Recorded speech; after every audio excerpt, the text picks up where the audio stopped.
you can only see 50% of the magazine. So that magazine has to work twice as hard for a reader to come and pick it up. So what you'll notice is when you go into the magazine, the Barnes & Noble, this is going to be our top rack. There's usually 3 racks. So this is the top rack, you got the middle rack, and then you got the lower rack. I'm always looking at all racks, but individualized, there's 3 rows.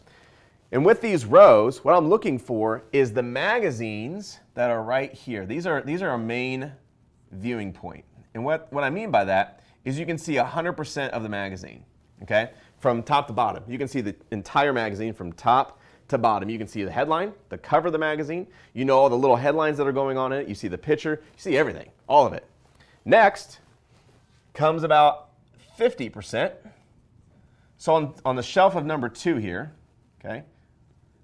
Number 3, there you go. Number 2 is about 50% of the magazine. So what that means is when they put that magazine on that second shelf, you can only see as a viewer, as a consumer, as a prospect to buy these magazines, you can only see 50% of the magazine. So that magazine has to work twice as hard for a reader to come and pick it up. Is this making sense to you guys? Hit that like button. Or you have the third shelf at the very top, which is about 25 to 30% of the magazine.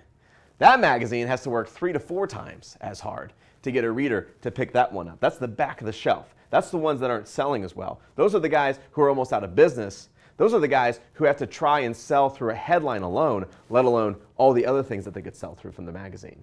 You see, those are the ones that are really, really tough to sell.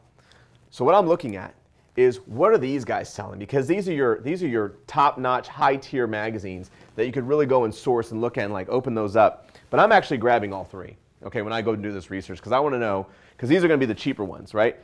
The cheaper ones to advertise in because they don't have the readership that these do. They don't have the popularity that these do. But none the case, I'm still watching what products are being placed inside each magazine. And like I said, I make a big list.